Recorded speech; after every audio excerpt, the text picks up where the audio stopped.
34장 9절에서 17절 심판의 영원한 실제. 이 본문의 해석은 열쇠가 14절에 들어있어요. 14절에 릴리트라는 단어가 나옵니다. 우리의 한글 번역은 올빼미라고 번역을 했는데요. 그 릴리스는 The Demoness of the Night, 밤의 여신이에요. 그래서 RSV는 Night Hag, 늙은 마녀라고 그렇게 번역을 했고, 리빙 바이블은 Night Monsters, 또 NIV는 Night Creature 그렇게 했고, 킹 제임스 버전은 The Scratch All 그렇게 해서 번역이 각각 다 다른 걸 볼 수 있어요. 근데 릴리스라는 그 원어 단어는 그게 분명한 단어입니다. 그래서 이게 그냥 야생 동물들만이 아니고 어떤 귀신의 영역을 말하고 있는 것은 분명합니다. 탈무드에서는 이 릴리스가 아담을 타락시킨 이브의 영혼이 귀신이 된 것이 릴리스다 그렇게 설명을 합니다. 하여튼 귀신에 대해서 생각 좀 해보십시다. 뭐 고스트라든지 디몬이라든지 스피릿이라든지 그런 영어 단어로 표현되는데요. 주로 어둠의 세계죠. 주로 밤에 활동해요. 낮에 나타나는 귀신은 본 적 없으시죠? 들은 적도 없으시죠? 또 한과 관계가 있어요. 그래서 그 귀신은 주로 여자, 약자, 피해자가 귀신이 되지 건강한 남자 귀신 들어본 적이 없는 것 같아요. 그 다음에 이제 장군이나 왕, 뭐 정복자 이런 것도 어떤 무당의 수호신 같은 걸로 되지 그게 귀신이 돼서 나와가지고 뭐 이런 거는 없죠. 또 정체는 주로 죽은 사람이나 동물의 영혼이라고 하는데 주로 사람의 영혼이죠. 동물의 귀신이 가끔씩 뭐 얘기 속에 나타나기도 하죠. 그리고 비실제예요. 왜 눈에 안 보여요. 그러니까 특별한 경우에만 보이는 것이고 또 눈에는 안 보이는데 카메라로 찍으면 나타나는 이 귀신이 찍혔다 뭐 그런 경우 많이 보셨죠. 그 다음에 이제 그냥은 안 보이는데 거울에 비치면 보인다든지 이렇게 해서 상당히 사실은 모순적이죠. 왜냐 그러면 눈이 보는 것과 카메라가 보는 것 원리가 똑같아요. 그러니까 눈에 안 보이면 카메라에도 안 보여야 되는데 눈으로는 안 보이는데 카메라를 찍었더니 나타났다 이 말이죠. 그러면 이게 이제 심리적이라는 걸 알 수 있죠. 근데 뭐 사실은 우리가 보는 현상 세계는 다 심리적이에요. 다 심리적이에요. 그런데 귀신 문제뿐만이 아니라 우리가 어떤 실제를 보기 위해서는 이 모든 것이 심리적이란 말은 우리가 진리의 자유함을 얻을 때만 실제를 볼 수 있지 그 나머지는 전부 우리의 그 렌즈로 왜곡시켜진 그런 현상을 우리가 사실은 보는 것이죠. 우리 조선시대는 이 주자학 시대잖아요. 이 유교 시대인데 그게 대표적인 그 유교학자인 이익, 성호 이익은 귀신은 엄지령이고 신으로 나타나는 것은 양지령이다. 그래서 음양에 기초를 해가지고 이 영적 부분에 어두운 것이 귀신이 되고 밝으면 신이 된다. 뭐 산신령이든지 신이 된다 이렇게 생각을 했어요. 아마 이 귀신에 대해서 그래도 제일 많이 말하고 제일 잘한다 그럴 수 있는 것은 무속이에요. 무속. 그런데 무속에서는 세 가지로 나누어요. 혼과 귀와 넋으로. 그래서 혼은 이렇게 사람이 죽었으면 하늘로 올라가는 건 혼이에요. 그게 건강한 거죠. 근데 이게 한이 맺히게 되면 귀가 되어서 공중을 떠돌아요. 떠나지를 못하고. 또 넋이 되면 이게 땅에 파묻혀서 그 한을 품고 계속 있어요. 그래서 이 귀와 넋은 제사를 충분히 받으면 이제 하늘로 떠난다. 그래서 제사를 드리고 뭐 구슬하고 그러는 거죠. 이 귀신 세계는 뭐 이 인간 심리적인 것이어서 문화마다 조금씩 다르지만 기본적인 건 거의 같은 것 같아요. 그래서 이 속에서 우리가 볼 수 있는 건 첫째로는 본질계의 하나됨을 원하는 인간 그 본질, 또는 본능을 볼 수 있어요. 그러니까 이 혼이 만족되지 못하면 하늘로 돌아가서 다시 하나로 회복돼야 되는데 이게 돌아가지 못하고 공중에 떠들든지 뭐 계속 땅에 묻혀 있든지 이런 식이 된다고 하는 것은 어느 문화에나 상관없이 다 공통적인 개념이에요. 그러니까 인간이라고 하는 것은 뭔가 본질계로 돌아가서 그게 하나됨을 원하는 그런 인간 속성, 인간 본능이 있다는 걸 알 수 있고, 그 다음에 귀신 세계라고 하는 것은 뭐 스스로 말하듯이 이게 한이 맺혀가지고 공중에 떠돌든지 땅에 계속 묻혀있든지 하는 것이기 때문에 귀신의 세계는 사람이 살 만한 세계는 아니다. 사람이 살아서 되는 세계가 아니다. 이 귀신 얘기를 통해서 두 가지의 원리를 사실 만나요. 자, 34장으로 들어가면 1절에서 4절은 여호와께서 열방을 법정으로 소환하시는 것이고 5절에서 8절은 에돔을 통해서 보여주는 여호와의 보복과 신원. 이 여호와의 보복과 신원은 온 세계에 나타나는 것인데 먼저 에돔을 통해서 보여주고 있죠. 왜? 유다에 지금 이 말씀을 선포하고 있기 때문에. 자, 그 에돔 심판을 한 번 더 정리를 하면은 에돔 심판의 핵심은 형제의 하나됨을 패한 것이에요. 그러니까 하나됨이 피해짐으로 말미암아 여호와의 보복과 신원이 임하는 것이죠. 예, 그래서 하나님 분명히 말씀하셨죠. 에돔 사람을 미워하지 말라. 그는 내 형제다. 그랬어요. 그것이 이제 오바다서에 가보면 에돔이 심판받는 이유가 내가 내 형제 야곱에게 이스라엘에게 행한 포악을 인하여 수욕있고 영원히 멸절된다.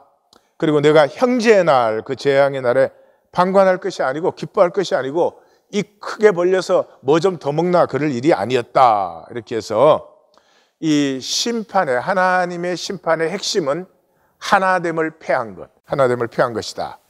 예, 그 하나됨을 패한 이유가 뭐냐? 생존을 위해서예요. 생존 때문에. 예, 생존만 아니면 하나됨을 다 즐기겠죠. 좋아하겠죠. 예, 그래서 아마 이 에돔은 이제 보스라가 쓰던데 보스라는 3,000feet 높이에 있는 데다가 양쪽이 절벽이에요. 그래서 이게 난공불락이에요. 그러니까 생존 지키기에 아주 좋은 그런 지형과도 관계가 있겠다 싶어요.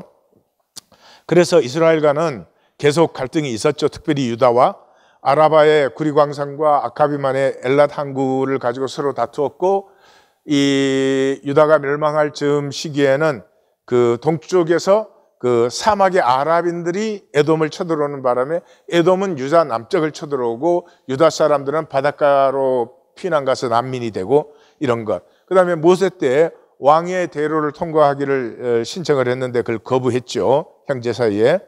그 다음에 바벨론의 예루살렘이 멸망한 후에 많이들 숨었죠. 당연하겠죠. 그런데 그 숨은 자를 찾아내서, 그건 바벨론은 못 찾죠. 근데 그걸 찾아내서 포로로 넘겨준 형제 나라가 아니어도 이게 참 악한 것인데 그런 것을 했습니다. 그래서 이 가나안과 페니키아 문명이 다 멸망한 후에도 이 에돔은 살아 있었어요. 아주 가늘고 길게. 그래서 알렉산더의 장군인 안티우스에 의해서 BC 321년에 완전히 멸망했는데 그 후에도 다시 존속이 됐어요. 그때는 전혀 다른 에돔인데 하여튼 에돔으로 존속이 됐어요. 그러다가 결국 예루살렘이 로마에 망할 때 같이 멸망했어요. 그런데 또 놀라운 것은 그 에돔 사람이 유대인의 왕이 되어가지고 이 유대 종교화를 완성했어요. 종교가 정치, 경제 권력을 다 움켜쥐고 종교를 넘어서서 하나님의 하나됨으로 나아가야 되는데 종교화를 완성한 것이 에돔 사람을 왕으로 모시고 했으니 이게 하나님의 백성이라고 불릴 수 없는 일이죠. 어쨌든 그 에돔은 가나안 페니키아 문명이 멸망 후에까지 살아남아서 결국은 뭐예요? 마귀에게 쓰임 받았어요. 그러니까 생존은 반드시 마귀의 영역이니까 마귀에게 쓰임 받는 것이죠. 그러니까 유다가 멸망한 후에 한 700년, 굉장히 긴 시간이에요. 근데 뭐 생각해 보면 이시조선이 500년이니까 또 그렇게 긴 기간도 아니에요. 700년 이상 살아남았어요. 정말 가늘고 길게 살아남은 사람들인데 영원의 관점에서 보면 700년 더 있었던 게 그게 긴 것도 아니고 짧은 것도 아니고 그냥 똑같이 현상에 반짝했다가 없어진 거에 불과한 거죠. 자, 그러면 이 생존을 중심으로 살면 반드시 마귀의 도구화되고 이 현상의 허무로 끝나는데, 그러면 우리가 생존 안 해야 되겠다. 그럴 수 있어요? 이 세상에 육체로 태어난 사람은 다 생존으로 살 수밖에 없어요. 그냥 태어났다는 것 자체에서부터 생존의 노예가 되어 있고 그때부터 생존에 점점 더 중독되는 것이에요. 그래서 생존은 결국 멸망이지만 생존을 내가 어떻게 할 수 없다는 걸 분명히 아셔야 돼요.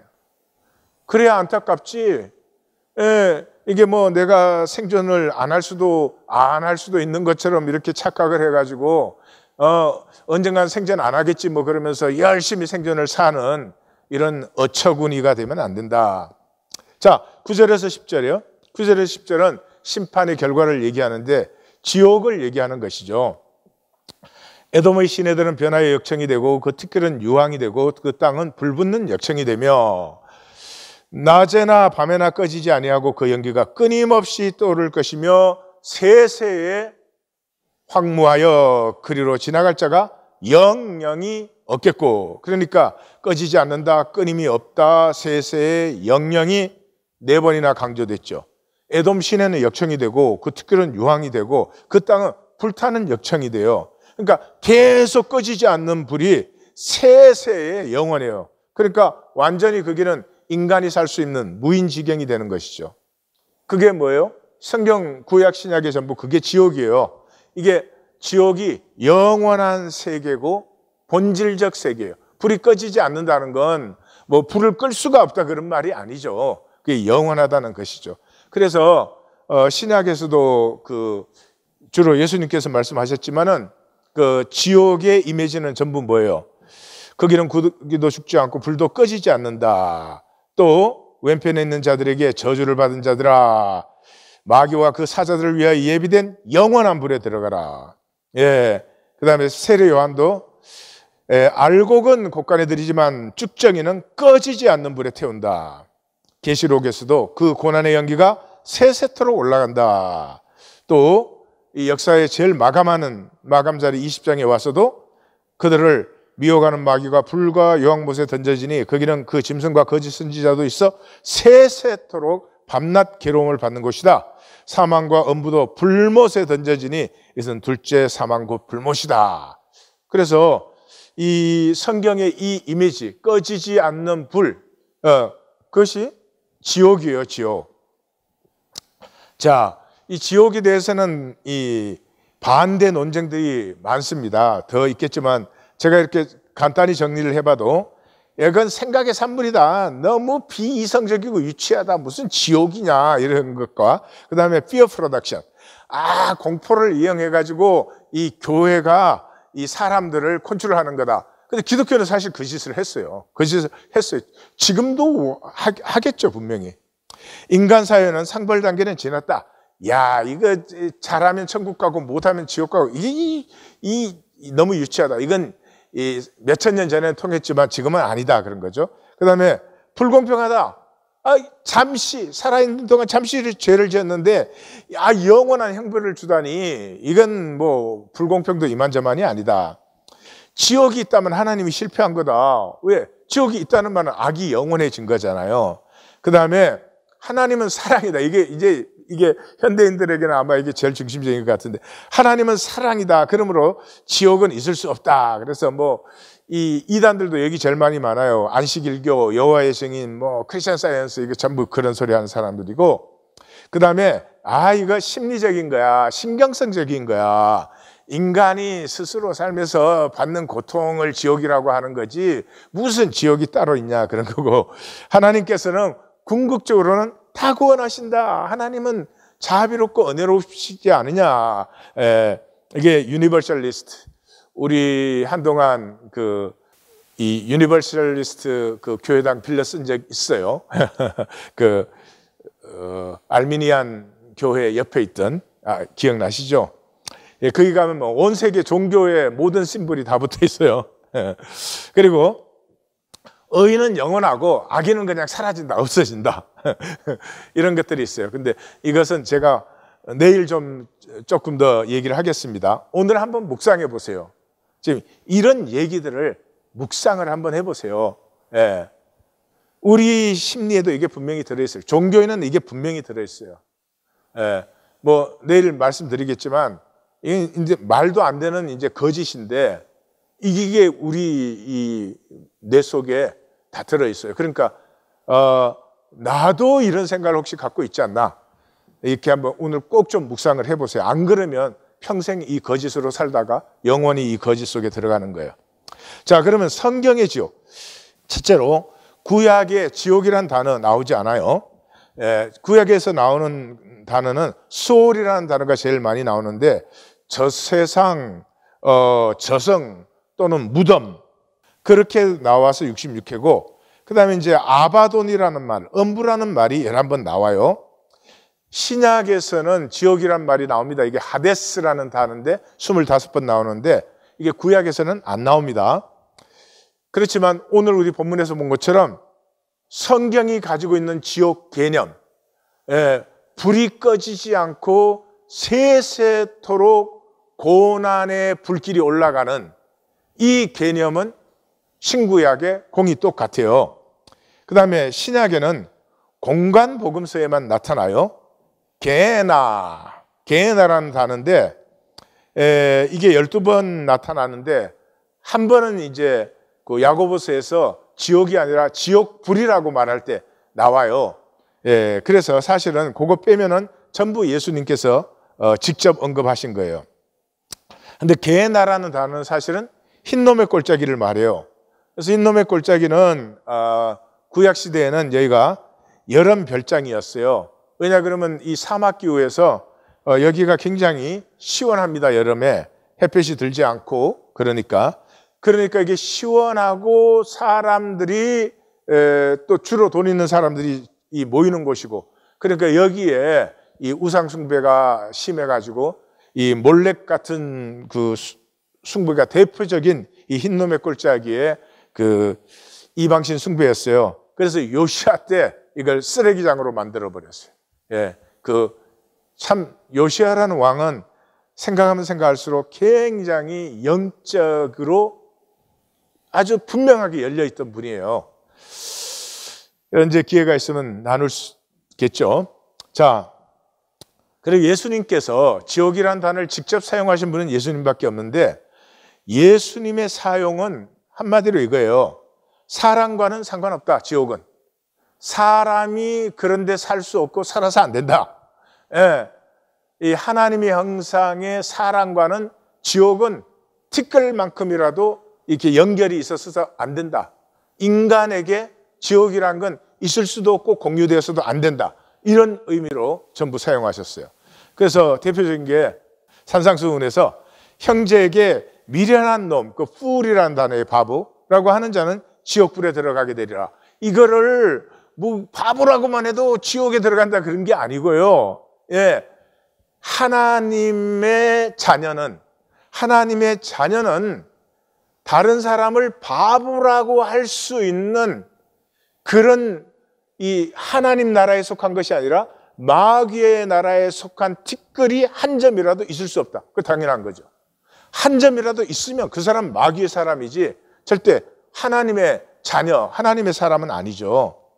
그리고 이제 그 산상수훈 시작하는 5장 그 시작의 인간 본성에서 그렇게 하잖아요. 인간이 뭐냐? 팔복적인 존재다. 그래서 소금과 빛이 되고 말씀을 성육시키고 뭐 살인 간음하지 말라 그런 소리 들었지만, 이 하나님의 자녀는 살인이나 간음 뭐 생각해볼 그런 가능성조차도 없다. 말 한마디에도 헛맹세를 할 수 있는 그런 존재가 아니다. 그래서 오른뺨 때리면 왼뺨 돌려대고 원수도 사랑하는 것이 하나님이 창조하신 하나님 형상의 하나님 자녀다 하는 것이에요. 그래서 천국이라는 것은 무슨 뭐 이 세상을 살면서 그래도 나름 깨끗하게 잘 살아서 그렇게 가는 데가 아니고요. 전혀 다른 원리의 세계예요. 이 이 마귀가 다스리는 이 세상, 마귀가 다스리는 이 세상과 이 하나님 통치 안에 있는 하나님의 나라는 전혀 다른 원리로 이 사는 세계죠. 그래서 다시 말하면 하나님의 나라는 하나님의 형상으로 사는 세계예요. 그래서 5장의 총 결론이 뭐예요? 너희 하늘 아버지께서 온전하신 같이 너희도 온전하라예요. 온전하라 그러셨어요. 내가 하나님의 자녀면 형제를 바보라고 생각할 수 있는 가능성도 없어요. 그게 분명해야 돼요. 그러면 그 가능성이 없어야 되는데 내가 육체를 입고 있는 동안 바보라고 했어요. 그럼 어떻게 해요? 가슴이 아프죠. 쪼개어지죠. 예. 우리가 잘 살아서 이 하나님의 형상을 내가 만드는 게 아니고요. 우리가 그렇게 깨어질 때마다 하나님의 형상이 우리 안에서 자라나고 피어나는 것이에요. 그래서 예수님이 지옥에 대해서 그 말씀하실 때 그 구절들 보시지만은 야, 손이나 발이나 눈 때문에 지옥에 갈 것 같으면 손발 눈 자르고 빼버리고 그리고 지옥에 가지 않아야 된다 라고 하는 것이 현상의 어떤 희생도 이 하나님 나라에 비하면 비할 수가 없어요. 아까운 게 없죠. 예. 그런데 이제 이 종교인들은 이 생존을 아까운 정도가 아니라 생존을 아주 붙들어지고 섬기면서 살죠. 자, 그런데 천국 하나님의 나라는 육체가 없잖아요. 시간과 공간이 없으니 육체가 없지요. 그러니까 이 예수님의 말씀은 현상계에 어떤 어려움을 당하더라도 결코 지옥으로 가서는 안 된다 하는 것을 강조하시는 것이죠. 또 영원은 시간과 공간이 없으니 불이 있을 수 없죠. 꺼지지 않는 불이라 그러는데 불이 있는 게 아니죠. 그러니까 이 불은 뭐를 표현하고 있어요? 현상, 고난인데 현상적 고난이 아니라 존재적 고난이죠. 존재적 고난. 그러니까 육체적, 정신적 고난이 아니고 존재 자체의 고난이에요. 이 존재의 고난이 뭐예요? 허무예요. 허무. 이 존재라는 것은 자기의 가치성이나 의미성이 없으면 존재하는 것이 그렇게 힘들어요. 그래서 사람에게도 허무가 제일 힘든 것이에요. 그래서 고난 속의 사람은 살아남지만 허무의 사람은 반드시 자살하는 이유가 바로 거기에 있어요. 그러니까 이게 존재적 허무라고 하는 것이 두 가지죠. 하나는 단절의 고통이죠. 그냥 영원히 하늘 그대로예요. 그게 코이노니아가 없어요. 존재는 존재와 교통하고 결합되고 그곳에 가치와 의미와 기쁨이 있는 것인데 영원히 하늘 그대로. 이 어마어마한 고통이에요. 현상 세계에 뭐 먹는 거 있으면 입는 거 있으면 그럭저럭 살만한 이런 세계에서는 상상할 수가 없겠지만은 이게 가장 무서운, 존재에게는 가장 무서운 고통이에요. 그 다음에 영원의 저주예요. 영원의. 이게 끝이 없다 이 말이에요. 영원이라고 할 때는 끝이 없단 말이에요. 그러니까 우리가 이 돌이킴은 육체가 있을 때 돌이킬 수 있어요. 왜? 육체의 인간을 만드시고 다스림의 권세를 위임했잖아요. 그러니까 육체를 딱 벗는 순간에 우리는 다스림의 권세가 없어요. 돌이킬 수가 없어요. 예, 그리고 만약에 육체를 벗는 순간에는 모든 거짓에서 자유해져 버리죠. 실제를 만나죠.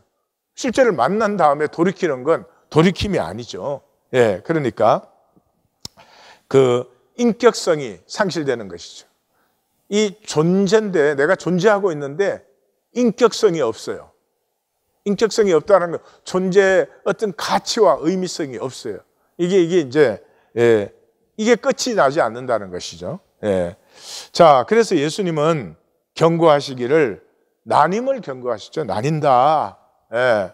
그래서 이 마지막 때에 많은 그리스도라고 자칭하는 자들이 나와서 미혹한다. 그리고 거짓이 그때는 판을 친다. 가증한 것이 거룩을 가장한다. 그리고 온갖 표적과 기사를 베푼다. 지금 뭐 항상 그런 시대였죠. 인간 시대는 뭐가 거룩을 가장해요? 돈이죠. 돈. 돈이 있으면 그냥 이 현상 세계에서는 굉장히 멋있고 가치 있어지고 능력도 있는 것 같고 그래요. 예, 돈이 신이죠. 이 현상 세계 돈이 신이죠. 사실은. 그죠? 예. 그래서 깨어 있으라. 예, 두 사람이 있는데 그 밭에서 일을 하고 있고 두 여자가 있는데 같이 맷돌질을 하는데 하나는 데려감을 당하고 하나는 버려둠을 당한다. 그래서 복음 기록의 마지막 장, 그 다음에는 이제 예수님의 십자가와 부활 사건이 나오는데 마태복음에서는 그게 25장이에요. 25장은 큰 세 개의 비유가 나와요. 그게 뭐예요? 열처녀 비유, 달란트 비유, 양과 염소의 비유예요. 그 중심이 뭐예요? 다 나뉜다는 거예요. 신앙생활 뭐 하려고 열심히 애쓰고 그럴 필요 없어요. 뭐 신앙생활 막 잘하려고 뭐 갈고 닦고 그럴 필요 없어요. 그냥 이 나뉘는 것만 실제로 딱 느껴지면 간단합니다. 이 짧은 생에 허상의 것 움켜쥐려고 살지 않아요. 점점 내 생명이 맑아지고 가벼워지고 생명으로 장성해 나가는 것을 기뻐하게끔 돼 있어요. 그래서 24장, 25장에서도 예수님의 강조는 그게 있죠. 거기 슬피 울며 이를 갈리라. 이 무익한 종을 바깥 어두운 데로 내쫓으라. 거기서 슬피 울며 이를 갈리라. 이게 이 달란트 비유의 핵심이죠. 그죠? 그래서 그 결론을 그렇게 내립니다. 마귀와 그 사자들을 위하여 예비된 영원한 불에 들어가라. 그러니까 지옥은 마귀와 사자들의 처소이지 사람의 처소가 돼서는 안 돼요. 그러니까 그런데도 불구하고 인간이 왜 지옥으로 가는가?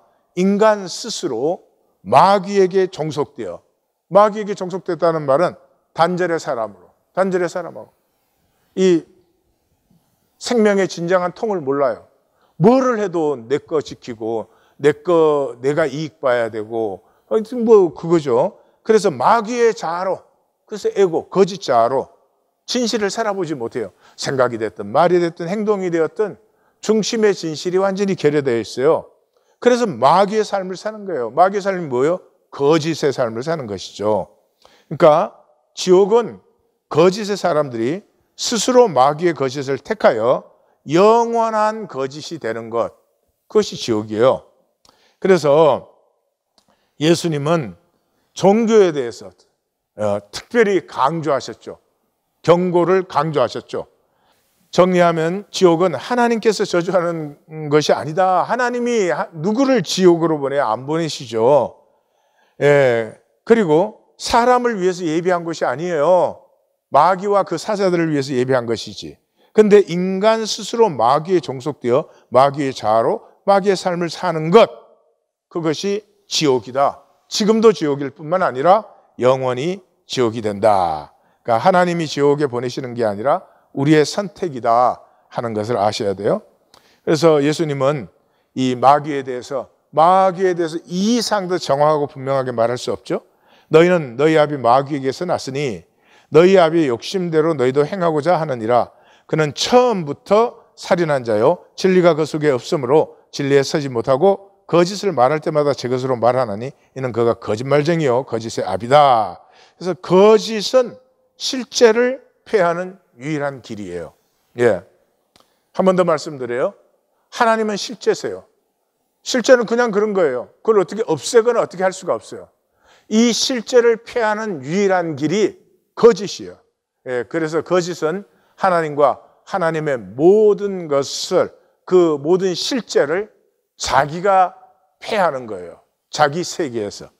자, 그리고 복음의 핵심은 나뉜다 하는 것이죠. 인격성은 책임적인 존재라고 하는데 핵심이 들어있어요. 어떤 사람이 이렇게 천국 문 앞에 도착했어요. 베드로가 있다가 어느 쪽으로 가시겠습니까? 이렇게 보니까 이쪽은 천국, 저쪽은 지옥 이렇게 되어 있어요.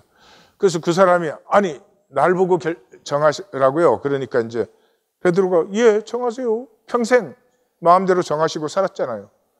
이 사람이 그러면 3분만 나에게 시간을 주십시오. 그러니까 베드로가 아니요. 평생 항상 바로바로 정하셨잖아요. 그러니까 지금 정하세요 그랬어요. 그러니까 그 사람이 고개를 쿡 떨구더니 지옥 쪽으로 갔어요. 사람은 책임적인 존재예요. 내가 어떤 가치를 움켜쥐어도 그 가치에 나의 책임성이 없으면 그게 없는 것보다 더 큰 고통이 돼요. 예, 그러니까 가짜라는 것 자체가 고통이에요. 내가 인격적으로 훌륭하지 않은데 사람들이 나를 훌륭하다고 대접한다 그러면 처음에 약간 좋을지 모르지만은 사람들이 계속 그러면 그보다 더한 고문이 없는 거예요. 하나님이 하나님의 형상으로 우리를 창조하셨다는 것은 우리는 인격성이 있는 존재고, 인격성이 있는 존재는 책임적인 존재예요. 예, 책임적인 존재라고 하는 것은 내 존재의 가치와 의미를 나는 느끼기를 원해요. 그럼 내 존재의 가치와 의미를 느끼기를 원하려면 어떻게 해요? 가치와 의미 있는 행동을 해야 돼요. 가치와 의미 있는 삶을 살아야 돼요. 근데 이 세상과 종교는 속이기만 하고 전혀 가치 있게 살지 않고 행동하지 않고도 가치가 있다 이래요. 현상 세계 속에서는 약간 통할지 모르지만은 이 현상이 쓰러진 본질계에서 그게 통해요. 그게 지옥이에요. 그게 지옥이에요. 자, 이 인격적인 나님은 영원한 진행이죠. 그때 가서뿐만이 아니라 지금 내가 가치 있고 의미 있는 행동을 폐하고 계산으로 이익을 취하고 있으면은 지금 나는 지옥을 선택하고 살고 있는 것이에요. 사실은 잘 못 느끼실지 모르지만은. 그래서 하나님 나라의 그 비유에서 핵심 선포가 뭐예요? 무릇 있는 자는 받아 넉넉하게 되고 없는 자는 그 있는 것도 빼앗기리라. 이 가치 있고 의미 있는 행동을 하는 사람은 그것의 그 보람과 기쁨을 알기 때문에 자꾸 더 합니다. 근데 거짓으로 사는 사람은 자기한테 약간 남아있던 진실마저도 결국은 없어지는 것이에요. 그러므로 지옥은 죄 때문에 가는 곳이 아니에요. 성경은 죄가 더한 곳에는 은혜가 더욱 넘쳤다 그러잖아요. 죄 때문에 하나님이 실제해야 되잖아요. 내가 죄를 하나도 안 지었다면 하나님 나하고 상관도 없을 것이고 저는 하나님 못 느낄 것 같아요. 그런데 내가 이렇게 부족하고 연약함에도 불구하고 나를 다시 일으켜 세워주시고 새롭게 해주시고 하는 그 하나님, 그것 때문에 하나님이 나에게 실제가 이렇게 되신 거예요. 예, 지옥 가는 이유는 끝까지 거짓이어서. 끝까지 거짓이기 때문에. 실제는 하나임이잖아요. 하나님 안에서 모든 게 하나지 어떻게 하나님 바깥에 뭐가 있어요? 근데 그것을 거부하고 단절된 상태에서 피하고 유리하고 지키기. 예, 에고의 계산과 이익 챙기기 한 것이죠. 그래서 예수님께서는 아까 보았던 그 요한복음 8장에서 시작이 예수께서 자기를 믿은 유대인들에게 그랬어요. 그러니까 자기를 믿은 유대인들은 그때 다 종교인들이죠. 그러니까 종교로 예수님을 믿은 사람들이요.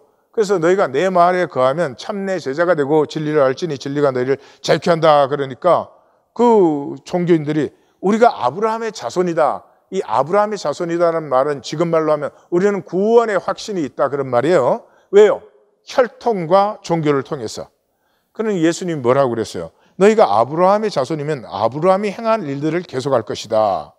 그 말은 뭐예요? 너희는 종교 행위뿐이지 계속 거짓을 살고 있다. 그런 것이죠. 그래서 이 종교인에 관한 말씀의 핵심이 이게 예수님 말씀이에요. 예수님 말씀이에요. 뱀들아 독사의 새끼들아 너희가 어떻게 지옥의 판결을 피하겠느냐. 아벨부터 사게라까지 땅에서 흘린 의로운 피가 다 너희에게 돌아가리라. 다시 말해서 너희의 종교인의 삶은 의의 원수예요. 이 의의 피가 다 저들에게 보복하고 신원하게 되는 것이죠. 자, 이제 11절에서 13절로 갑니다. 여기는 여호와의 선고예요. 영원한 혼돈과 공허. 하나님의 조화들어가 다 폐해지고 영원한 혼돈과 공허 속으로 들어가는 거죠. 그래서 11절 당아새와 고슴도치가 그 땅을 차지하여 부엉이와 까마귀가 거기서 살 것이라. 여호와께서 그 위에 혼란의 줄과 공허의 줄을, 이게 혼돈과 공허 똑같은 단어입니다. 줄을 들이실 것인즉 그들이 국가를 이으려 하여 귀인들을 부르되 아무도 없겠고 그 모든 방백도 없게 될 것이요. 그 궁궐에는 가시나무가 나며 그 견고한 성에는 엉겅퀴와 새 품이 자라서 승냥이의 굴과 타조의 처소가 될 것이니. 그러니까 이 말은 뭐예요? 하나님의 창조하시기 전에 혼돈과 공허로 다시 돌아가기 때문에 이 조아뜨라의 질서와 조화는 이제 완전히 폐해져 버리는 거예요. 영원히 폐해지는 것이요. 그래서 하나님이 사람들에게 모든 것을 다스리라고 권세를 위임했잖아요. 그러니까 하나님의 다스림이 펼쳐지는 곳에는 조아뜨라가 피어나는데 이 조아뜨라가 영원히 폐해지고 이 혼돈과 공허로 들어가는 거예요. 그게 이제 인간이 이렇게 이런 국가의 질서를 세우고자 하나 그런 질서가 다시 세워지지 않는다. 이 조화와 질서가 영원히, 이 하나님의 형상이 피워내는 조화와 질서가 영원히 펴진다, 그런 뜻이에요. 14절 15절 더 이상 생명지경이 아닌 에돔. 14절 귀신과 악귀가 만나며 산념소의, 이 산념소 영은 이 서양 문화에서는 항상 그 귀신의 영으로 나타나는 것이 산념소의 영이에요. 산념소의 동료를 부르며 밤의 여신, 이게 릴리스예요. 릴리스의 처소가 되어 그녀가 거느리리라. 그래서 15절에는 꼭 기포우즈라는 단어가 처음에 나오는데 뭐 여러 가지로 번역되어 있어요. 에로 스네이크. 저는 그냥 그렇게 했습니다. 이게 그 마술에 많이 쓰이는 그 뱀이기 때문에 거처가 되어 알을 낳아 까서 그 그늘에 모으며 콘돌은 이 죽은 것을 먹어요. 그 큰 독수리가 죽은 시체를 먹는 게 콘돌인데 콘돌도 각각 제짝과 함께 거기서 모이리라. 다시 말해서 14절 15절은 11절에서 13절에 더 이상 이 현상세계에 조화들을 피우지 못하고 혼돈과 공으로 돌아가는데 그 혼돈과 공으로 돌아간 상태는 이런 현상세계도 아니고 그렇다고 현상세계가 완성된 하나님의 나라도 아니고 이 귀신과 악귀와 어둠의 영과 동물들의 처소가 된 어둠의 세계가 된다. 그래서 여기서 귀신과 악귀와 이게 뭐냐 이런 것이 아니고요. 그거는 표현 도구들이고 이게 완전히 어둠의 세계로 돌아간다 하는 것이죠. 그러니까 지옥은 여기서 두 가지죠. 하나는 영원한 혼돈과 공허예요. 동시에 영원한 어둠의 세계예요. 어둠도 이렇게 밝고 어둡고 이걸로 생각하시면 안 되죠. 영적인 어둠이에요. 예, 시공이 없으니까. 자, 16절에서 17절. 그래서 영원한 운명. 16절. 여호와의 책을 찾아 크게 읽어라. 빠진 것이 하나도 없게 읽고 그 짝도 빠지지 않게 하라. 그러니까 하나님이 지금 심판을 선언하시잖아요. 그러니까 심판만 일방적으로 선언하면 안 되지.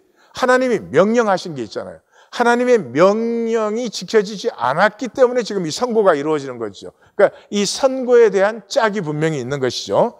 그 짝이 빠지지 않게 하라. 이는 여호와의 입이 이를 명령하셨고 그의 영이 이것들을 모아 정리해 놓으셨습니다. 그러니까 이 선고와 이 하나님의 명령은 하나님께서 친히 하신 것이요. 이 친히 하신 것이 없어지지 않도록 이사야서에서 여러 번 나왔죠. 서판에 기록하라. 달려가면서도 읽을 수 있게 하라. 이렇게 해서 영원한 증거로 세워 놓았다 그 말이죠. 17절 여호와께서 친히 그것들을 제비 뽑으시며, 이 말은 제비 뽑는다는 말은 하나님이 결정하셨다는 말이에요. 결정. 그의 손에 줄을 띄어, 이거는 이제 집행한다는 거예요. 이렇게 구획을 쫙쫙 그음으로 말미암아서 그 집행이 이루어진다는 거예요. 정하셨으니 이것이 그들의 영원한 소유라. 거기 포제스라는 단어인데 우리 번역은 좀 다르게 했어요. 그러니까 운명이라 대대로 그것을 살게 되리라. 그러니까 반드시 이루어지는 여호와의 말씀과 영원한 심판. 하나님의 말씀은 반드시 이루어진다. 그러면 말씀이 아닌 것은 심판이 되겠죠. 그래서 여기에서는 창세기 1장이 다시 나타나는 거예요. 여호와께서 줄을 띄어 이렇게 구역을 정하는 것이 영원한 자리가 된다. 그 말은 창세기 1장에 보시면 이 창조가 자리매김하는 거죠. 그래서 첫째 날 빛이 있었기 때문에 넷째 날 빛이 있으니까 해달 별이 창조되고, 둘째 날 궁창이 창조되었기 때문에 다섯째 날 모든 생물들이 창조된 것이고, 여섯째 날 땅과 거기에 식물들이 창조되었기 때문에 하나님이 사람을 창조하셨죠. 그러니까 이 성경에 창조라고 하는 것이 만물의 자기 자리됨, 자기 자리가 있는 것인데, 그것이 영원히 완성된다. 그러니까 앞에서 말한 것처럼 혼돈과 공허와 어둠의 세계가 영원한 세계가 되는 자들이 있고, 이 하나님의 조아뜨라의 세계가 영원한 자리가 되는 자들이 있다. 나눔 가이드.